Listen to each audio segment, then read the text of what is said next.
과학기술 13강입니다. 자동차 그 엔진에 대한 이야기인데요. 앞에부터 자동차 엔진은 연료의 화학 에너지를 그 다음에 열 에너지로 변환시킨 다음에 이걸 다시 운동 에너지로 변환시키는 이 3단계를 거치게 되죠. 그래서 우리가 그 연료 같은 경우를 통해서 그거를 태워가지고 그걸 이제 열 에너지를 만든단 말이야. 자, 그리고 터빈을 돌려가지고 이것을 다시 운동 에너지 형태로 해가지고 지금 이것을 이제 자동차를 이제 구동을 시키게 돼요. 이때 엔진의 작동으로 바퀴와 연결된 축을 회전시켜서 자동차가 이제 움직이는 건데, 이 엔진은 회전하는 힘을 발생시켜 이를 바퀴에 전달하는데, 이를 우리는 뭐라 한다? 자, 토크라고 합니다. 자, 그래서 토크라는 것은 엔진에 의해서 결국 회전하는 힘 자체라고 보시면 되겠고요. 엔진이 회전하는 속도는 회전수로 표현을 합니다. 그래서 출력은 이 토크에다, 그 회전하는 힘에다가 엔진의 회전수를 곱해주면 출력. 이것이 어느 정도 그 속도, 힘을 내는지 이건데, 우리가 보통 그 차 같은 경우 연마력 이런 말을 쓰는데 바로 이것과 연결시키면 돼요. 자, 일정 시간 동안 낼 수 있는 운동 에너지의 양을 우리는 이것을 결국 출력이다 이렇게 보시면 되겠네요. 자, 그림에서 볼 수 있는 것처럼 에너지의 토크는 회전수가 적을 때는 작고 회전수가 증가하면 상승을 하다가 일정 회전수에서 최대 토크에 이른 뒤에 회전수가 그 이상 증가하게 되면 오히려 저하가 된대요. 자, 이 표를 이해를 하시면, 자, 왼쪽 지금 Y좌표는 지금 출력과 그 다음에 토크가 보이고요. 오른쪽에 엔진의 회전수가 보이네요, 지금. 자, 그래서 지금 이 노란색 부분이나 그 다음에 이 파란색 부분에 보시면 어느 정도까지 올라가게 되는데, 올라간 이후에 다시 이것이 하강점을 긋게 되죠. 자, 이때, 자, 다시 올라가면, 자, 먼저 회전수가 적을 때는 이게 여기 토크는 회전수가 어떻게 보면 적을 때는 작다고 했으니까, 자, 위에 오른쪽으로, 왼쪽 부분이 지금 회전수가 작은 거고, 그 다음 이 오른쪽 부분이 회전수가 점점 커지는 거죠. 자, 그러다 왼쪽으로 갈수록 점점 어떻게 어느 정도의 토크나 출력 곡선이 올라가고 있네요, 지금. 자, 그런데 이 토크 곡선, 이 노란색 곡선입니다. 이 노란색 곡선은 어느 정도 지점을 넘어가게 되면 이때부터는 약간 하향선 이렇게 아래로 꺾이고 있죠. 노란색 부분 얘기합니다. 자, 또 일정 회전수에서 최대 토크를 이룬 다음에 회전수가 그 이상 증가하면 오히려 저하가 된다고 했고요. 또 토크와 회전수의 고비인 출력, 바로 여기 있는 이 파란색 곡선이 되는데 이것도 마찬가지네요. 일정한 선 이상 올라갔다가는 그 이제 회전수에서 최대 출력이 이른 후에 다시 떨어지게 됩니다. 자, 엔진에서 생성된 동력은 바퀴로 바로 연결되지 않고 엔진과 바퀴 사이에 있는 변속기를 통해 전달이 됩니다. 중간에 그런 변속기라는 게 따로 있네요. 자, 변속이라는 말 그대로면 결국 엔진에서 발생하는 회전수와 토크를 주행 상황에 따라 맞게 바꾸어 가지고 바퀴에 전달하는 장치. 달리 하면 속도를 변환하는 장치를 변속기다 이렇게 보시면 될 겁니다. 자, 실제 자동차의 주행에서 자동차가 출발을 할 때는 정지 상태에서 움직여야 되기 때문에 큰 토크, 힘이 많이 필요하게 되겠죠. 자, 그리고 엔진의 최대 출력 구간에서 발생하는 높은 엔진 회전수를 변속기를 사용해서 바퀴가 연결된 구동측에 낮은 회전수로 전달하면서 큰 토크를 얻을 수가 있게 됩니다. 자, 그러면 아랫부분에 다시 한번 보겠지만 자동차가 처음 출발할 때는 어떻게 한대요? 자, 전체적으로 바퀴에 연결된 구동측에는 낮은 회전수를 주게 되고요. 거기에 비해서 토크는 힘을 크게 한다 이런 뜻이에요. 자, 그 다음에 가속을 할 때는 이제 어느 정도 이제 일정한 선까지 올라와서 출발을 해서 이제 주행이 시작됐다고 본다면 이때 같은 경우는 큰 출력을 내는 동시에 자, 결국 바퀴의 회전수를 높일 필요가 있습니다. 자, 그래서 이 경우는 거꾸로 지금 어떻게 되는 거야? 바퀴가 지금 빠르게 돌아가게 함으로써 자, 이걸 필요가 있는데 이때는 이제 나중에 알겠지만 이건 고단 기어를 사용하게 되는 거야. 자, 그 다음 평탄한 도로에서 정속 주행인 자동차는 주행 중에 저항에 대응할 수 있을 만큼의 출력만 내면 되기 때문에 큰 출력은 필요하지 않습니다. 자, 그러면 자, 어느 정도 정속 주행을 할 경우는 자, 어떻게 한다? 이때 같은 경우는 지금 전체적으로 지금 출력 자체는 높일 필요가 없네요, 지금. 됐어요? 자, 이와 같이 주행 상황에 따라 바퀴 회전수와 전달되는 토크가 달라져야 하는데 엔진의 회전을 그때마다 변화시켜서 전달하는 것은 비효율적이고 어렵기 때문에 이때 여기서 변속기를 활용하게 되는 겁니다. 우리가 일일이 운전자가 일일이 조정하기가 좀 힘드니까 이걸 변속기를 이용하게 되면 좀 쉽게 이런 자동 변환이 가능하다는 얘기겠죠. 자, 밑에 갑니다. 엔진에서 발생한 회전수와 토크를 주행 상황에 맞게 조절하기 위해서는 이 변속기는 여러 단의 기어로 구성이 되어 있습니다. 자, 그래서 이 기어, 이것이 하나로 되어 있는 게 아니라 쉽게 하면 톱니바퀴가요. 하나가 아니라 여러 개의 톱니바퀴가 있다고 생각을 하시면 돼요. 자, 그래서 기어는 엔진에서 발생한 회전수를 주행 상황에 맞는 바퀴의 회전수로 바꾸는 역할을 하는 게 바로 이 기어가 됩니다. 자, 일반적으로 기어비에 따라 회전수와 토크의 변화가 일어나는데요. 자, 기어비는 이때 변속기 출력의 회전수에 대한 입력축의 회전수의 비율을 나타냅니다. 자, 달리하면 변속기에서 변속기 출력, 출력 축에서 회전수에 대한 그다음에 입력 축의 회전수니까 이것이 엔진을 통해서 들어오는 어떤 이 회전수와 그다음 이것이 바퀴에 전달되는 회전수를 조정을 하는 거예요, 지금. 이게 바로 여기서 기어비라고 보시면 됩니다. 자, 이때 기어비에 따라 엔진의 회전수에 따른 바퀴의 회전수가 조절이 되고 바퀴에 전달되는 토크는 기어비에 또 비례하게 됩니다. 자, 그래서 바퀴에 전달되는 여기에 따라서 토크가 힘이 결국 기어비에 비례해서 같이 토크가 조정이 된다는 뜻이에요. 자, 밑에 자동차를 운전할 때는 주행 상황에 맞게 적절한 기어비를 선택하는데 예를 들어서 입력축인 엔진에 연결된 톱니의 수가 20개고요. 자, 출력, 여기 바퀴에 연결된 부분이 되겠죠. 이렇게 나누면 입력축은 엔진에 연결이 돼 있을 테고요. 그 다음에 출력축인 이 바퀴 쪽은 출력축 이렇게 연결이 돼 있는데 이 톱니의 개수가 좀 다르네요. 자, 그러면 지금 전체적으로 지금 왼쪽 엔진 쪽에는 지금 한 20개 정도의 톱니바퀴가 돼 있고요. 자, 오른쪽 부분에서는 40개짜리라고 한다면 이때 기어비는 2대1이 되는 겁니다.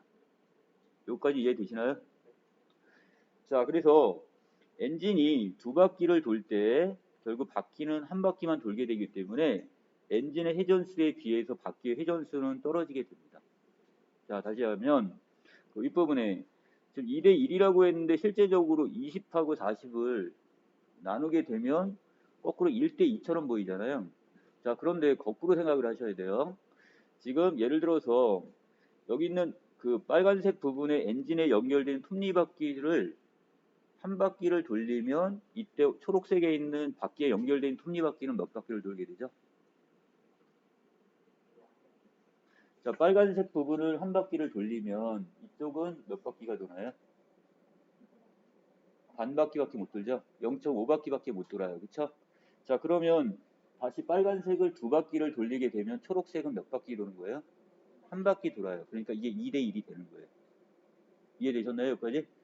자, 그리고 이때 지금 엔진이 두 바퀴를 돌 때 결국 바퀴는 한 바퀴밖에 돌게 되므로 이때 엔진의 회전수에 비해 바퀴의 회전수는 당연히 떨어지는 거죠. 반 바퀴밖에 못 도니까. 왼쪽이 한 바퀴 돌 동안 오른쪽 바퀴 부분은 반 바퀴밖에 못 도는 거니까 바퀴의 회전수가 떨어진다고 얘기를 하는 겁니다. 자, 변속기에는 이런 톱니바퀴의 조합이 여러 단으로 구성되어 있고 각 단은 서로 다른 기어비를 가지고 있어서 엔진에서 전달되는 힘과 회전수를 그래서 조절을 할 수가 있습니다. 그러니까 톱니바퀴가 그래서 하나가 아니라 여러 개의 톱니바퀴가 이렇게 맞물려 갖고 이제 이것이 연결되어 있다 이렇게 보시면 됩니다. 자, 먼저 자동차가 정지 상태에서 천천히 출발을 해요. 이때는 정지된 상태에서 자동차를 움직여야 되기 때문에 큰 힘이 필요하겠죠? 자, 그래서 아까 얘기했던 이때는 뭐를 사용한다? 이 저단 기어를 사용하게 됩니다. 1단, 2단 이런 저단 기어를 사용하게 되는데 자, 토크는 높이고 자, 힘의 출력은 높이고 힘은 높이고 바퀴의 회전수는 적게 하게 됩니다. 자, 그래서 자, 요거를 자, 아래에 있는 그 동그라미로 좀 보시면요. 자, 이렇게 보시면 될 것 같아요. 자, 저단 기어를 노는 부분인데요. 엔진에 연결되어 있는 부분에 지금 톱니바퀴는 작아요. 그렇죠? 거기에 비해서 오른쪽 바퀴에 연결되어 있는 이 톱니바퀴는 큽니다. 자, 이렇게 되면 자, 어떻게 된다? 전체적으로 바퀴의 회전수는 느려지지만 이때 엔진 부분에서는 빠르게 돌아가면서 이쪽은 지금 두 바퀴 이렇게 돌아가니까 한 바퀴 돌 동안 힘은 더 세질 수가 있는 거예요. 자, 그래서 여기 보시면 자, 저단인 경우는 회전수는 줄이고 대신에 토크는 높인다 이렇게 하는 겁니다. 이해되셨죠? 자, 그런데 자, 이게 이제 자동차가 추월을 위해서 이제 급가속을 할 때도 하거나 또 경사가 심한 길을 올라갈 때는 더 큰 토크가 필요하기 때문에 이때는 저단계를 사용해서 토크를 증가시킵니다. 아, 마찬가지네요. 급가속, 지금 추월을 하려고 그래요. 자, 일반적으로 주행을 할 때는 그냥 어떻게 되면 돼? 그냥 바퀴의 회전수 자체가 빠르면 되는데, 자, 문제는 얘를 빠르게 추월을 하려면 힘이 또 거기다 또 가속이 붙어야 되겠죠? 이때도 갑자기 힘이 가해져야 돼요. 이런 경우도 처음에 저단 기어를 사용해서 힘을 늘립니다. 힘을 증가시켜가지고 빠르게 이것을 이제 상승을 시킨 다음에 자, 어느 정도 이제 올라갔어요. 그럼 자동차가 이제 속도가 어느 정도 올라서 붙었겠죠? 이때 같은 경우는 더 큰 힘이 필요 없어요. 그대로 그냥 그 속도가 계속 가고 있기 때문에 자, 이런 경우는 고단 기어로 다시 바꿔주게 됩니다. 자, 그럼 고단 기어를 볼까요? 자, 고단 기어는 자, 아랫부분에 바퀴가 효율적으로 많이 회전할 수 있도록 한다 이렇게 얘기를 했으니까 자, 그러면 이것을 넘기기 전에 다시 볼게요. 자, 오른쪽에 있는 이 동그라미가 바로 이 고단 기어입니다. 이거는 엔진 쪽에 연결되어 있는 톱니바퀴가 외려 크네요. 자, 그리고 거기에 비해서 바퀴에 연결된 톱니바퀴는 작습니다. 자, 그러면 이 경우는 지금 엔진이 반 바퀴 돌 동안 바퀴는 한 바퀴를 돌게 되겠죠. 그리고 여기 엔진이 두 바퀴, 한 바퀴를 거의 돌면 얘는 두 바퀴를 돌게 되면서 바퀴에 연결된 톱니바퀴가 더 빠르게 돌아가게 되겠죠. 회전수가 그만큼 빨리 증가를 한다고 보시면 됩니다. 자, 그러면 자, 고단 기어인 경우는 자, 회전수는 증가시키면서 큰 토크는 필요가 없습니다. 그렇기 때문에 토크는 낮추고 이걸 서로 상대적인 비율이라 보시면 될 것 같아요. 자, 제가 그냥 일반적으로 그냥 두 바퀴, 한 바퀴 이렇게 말씀을 드렸지만 거기에 따라서 1단, 2단, 3단, 4단, 5단까지 올라갈 때 동안 그것이 이제 어떤 경우는 뭐 1.5바퀴를 돌 동안 여기 두 바퀴를 돌 수도 있고요. 그것 때문에 비율을 이렇게 낮춘 겁니다. 기어비를 맞춰가지고. 자, 아래로 내려가겠습니다. 자동차의 변속기는 운전자가 상황에 따라 직접 기어를 변속하는 수동 변속기가 있고, 자, 또 하나는 자동으로 변속이 이루어지는 자동 변속기. 여러분들이 그 오토라고 하는 거 있죠? 자, 우리가 뭐 수동 오토 이렇게 얘기하는데 바로 이때 이 자동 변속기가 바로 그거에 해당이 되는 겁니다. 자, 두 종류의 변속기 모두 엔진의 동력을 주행 상황에 맞게 바꿔준다는 점에서 역할은 같지만 다른 점이 있습니다. 먼저 이 수동 변속기의 경우는 변속 레버를 통해서 기어의 단수를 직접 조절을 해야 돼요. 요새는 여러분들 아빠들 이런 거 잘 안 쓰긴 하겠지만 1단으로 바꾸고 2단 바꾸고 이렇게. 그러니까 일반적으로 자동 변속기 안에 거기에도 있기는 있지만 대체적으로 예전의 자동차 중에는 이렇게 1단, 2단 이렇게 노는 경우가 있었습니다. 자, 그러면 자, 이때 여기서 사용하는 게 바로 이 클러치인데 자, 클러치는 엔진의 회전을 밖에 전달할 때 필요에 따라 동력을 끊을 수 있는 장치입니다. 자, 일시적으로 동작을 여기고요. 여기는 이 동력을 순간적으로 살짝 끊어줘요 지금. 자, 그러면서 이제 기아를 변속을 시키는 겁니다. 기어를. 자, 변속을 할 때 클러치 페달을 밟으면 클러치가 분리가 되고 엔진에서 오는 동력이 순간적으로 차단이 돼요. 살짝 끊어져요. 자, 이때 기어의 동력이 전달되지 않습니다. 이때 기어를 다시 변속을 한 다음에 클러치를 딱 페달을 떼게 되면 이제 동력이 다시 전달이 되겠죠. 이해되시나요? 자, 그래서 여기서 밟을 때 동력이 전달했는데 수동 변속기는 자, 단점이 좀 있어요. 이 클러치 조작을 지금 잘못할 경우, 그러니까 서투른 경우가 있겠죠. 이런 경우 엔진이 정지될 수 있는 단점이 있어요. 자, 그리고 순간적으로 자, 동력 차단으로 인해서 충격과 소음이 발생할 수가 있습니다. 또한 자동 변속기 차량에 비해 페달을 하나 더 조작해야 하기 때문에 운전이 까다롭습니다. 자, 클러치라는 페달이 또 하나가 있어요. 이것까지 지금 우리가 지금 옛날 그 수동식으로 되어 있는 여기 변속기가 달려 있는 경우는 그 발 밑에 보시면 이 바퀴가 누르는 바퀴가 여기 페달이 지금 3개가 있단 말이야. 이게 지금 여기 한 거 클러치를 밟았다 다시 가속을 했다 이렇게 오른쪽 떼었다 밟았다를 반복해야 되기 때문에 이게 조금 복잡합니다. 그래서 처음에 운전하는 운전자들 같은 경우는 이거 같은 경우가 되게 많이 헤매죠. 그래서 클러치를 밟아가지고 변속을 시켜야 되는데 클러치를 안 밟고 갑자기 가속 페달을 밟아가지고 앞으로 쿵 전진하는 경우도 생길 수가 있어요. 자, 이런 어떤 운전이 까다롭다는 거. 하지만 일반적으로 수동 변속기는 자동 변속기에 비해 자, 동력 손실이 적기 때문에 연비가 상당히 높습니다. 자, 이 연비라는 게 뭐냐면 내가 어떤 연료를 싣고 그러니까 한 1리터의 어떤 연료를 싣고 몇 킬로를 갈 수 있는지. 자, 그래서 이걸 나타낼 때 우리가 리터당 보통 킬로미터 이런 식으로 표현을 해요. 자, 그래서 뭐 1리터를 여기 할 때 연소를 시켜가지고 몇 킬로까지 내가 갈 수가 주행을 할 수 있는지 일반 어떤 평지를 기준점으로 했을 때 이게 보통 이게 많이 따지는데 자, 연비가 높을수록 그만큼 연료비가 적게 들어가는 거니까 훨씬 좋은 거죠. 그래서 이 여기는 자동 변속기에 비해서는 여기 수동 변속기로 되어 있는 자동차가 연비가 더 높다고 보시면 돼요. 그러니까 연료비 어떤 효율이 더 높다는 거 보시면 되는 겁니다. 자, 그 다음에 자동 변속기는 운전자가 수동 변속기를 이용할 때 직접 해야 하는 기어 단수의 조절이 자동으로 되는 겁니다. 자, 그래서 대부분의 자동 변속기는 클러치 대신에 토크 컨버터라는 게 있습니다. 자, 이것이 하는 역할이 뭐냐? 이것은 마주보는 두 개의 날개로 구성이 되어 있고 내부는 오일로 채워져 있습니다. 자, 쉽게 설명을 하면 여러분들 그 엽기 같은 거 보신 적 있나요?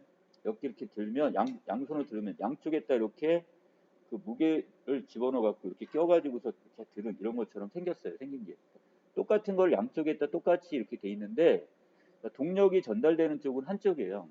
그럼 나머지는 그 안에 있는 오일에 의해서 그것이 이것 같이 돌아가게 돼 있어요. 이렇게 해서 양쪽을 이게 돌리게 되는데 효율성은 좀 떨어지긴 하겠지만 자, 그래서 자, 이때 두 날개로 구성되어 있고 내부는 오일로 채워져 있답니다. 이때 엔진에서 얻은 동력으로 하나의 날개가 돌아가게 되고 유압, 그 오일의 그 압력이 있겠죠? 이것을 통해 다른 날개를 돌려서 기어의 단수를 조절하게 되어 있습니다.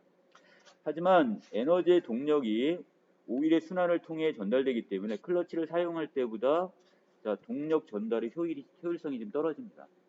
따라서 수동 변속기에 비해서 연비, 아까 얘기했던 단위 연료당 그 주행 거리 같은 경우가 짧을 수밖에 없겠죠. 자, 하지만 변속을 할 때 운전자가 기어를 별도로 조작할 필요가 없기 때문에 수동 변속기보다 운전이 좀 편리하다는 장점이 있고요. 자, 클러치로 인한 충격이 없기 때문에 승차감이 조금 더 좋습니다. 자, 이것이 이제 일반 자동 변속기 자동차의 특징, 장점이 되겠죠. 자, 여기까지 내용 정리 마치겠습니다.